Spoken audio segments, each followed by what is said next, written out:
বাংলাদেশ ইসলামী ছাত্র শিবিরের রাজনীতি আমরা তো দীর্ঘদিন প্রায় 17 বছরের এই যে বিরোধী দলের আমল আমরা কাটাইছি। আসলে আমরা বাহুফলে ছাত্র শিবিরের কোনো তাদের উল্লেখযোগ্য কোনো ভূমিকা ছিল না, বা তাদের যে কমিটি বা তাদের নেতৃবৃন্দ কারা আমরা হয়তো দুই একজনকে চিনতাম। আসলে তাদের কমিটি কখনো কাগজ আমরা দেখি নাই। এবং এই যে 5ই আগস্ট পরবর্তী সময় বা বর্তমান যে 12ই ফেব্রুয়ারি নির্বাচনের পরবর্তী সময়েও তারা বাহুফলে কিছুদিন আগে নির্বাচন পরবর্তী সময় তারা একটা ছাত্র শিবির উপজেলা কমিটি ঘোষণা করছে। সেখানে শুধু দেখলাম সভাপতি আর সেক্রেটারির নাম। এবং তার একটা কমিটি তো আর শুধু সভাপতি সেক্রেটারি থাকে না। এবং আমি নিজেও আবার ফেসবুকে পোস্ট করে আমি তাদেরকে দাবি জানাইছিলাম যে তারা যেন তাদের ছাত্র শিবিরের কমিটিগুলো প্রকাশ করেন। নয়তো আসলে একটা তাদের কমিটিগুলো যদি এভাবে তারা গোপন করে রাখে এবং তাদের কর্মীদেরকে তারা বিভিন্ন দলে সেটা বিভিন্ন সংগঠনে যদি তারা পুষিন করে রাখে, এটা করার কারণে তারা ওই অন্যান্য সংগঠনে তাদের লোকদের ঢুকিয়ে রেখে এই বিভিন্ন সাপোর্টাস করে।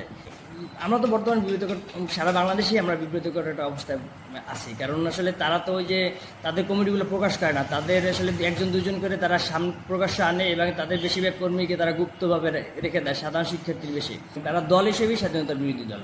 তো সেক্ষেত্রে আসলে তারা তাদের রাজনৈতিক আইডেন্টিটিটা এটা প্রকাশ্যে আনতে তারা নিজেরাই হীনমন্যতায় ভোগে।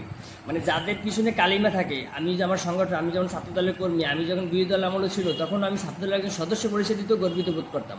কিন্তু তারা তাদের শিবিরের যে সভাপতি পদ পরিষদেও তারা আসলে হীনমন্যতায় ভোগে। এটা আসলে তাদের পিছনে অপকর্মের দায় তারা এখনো শোধ করতে পারে নাই।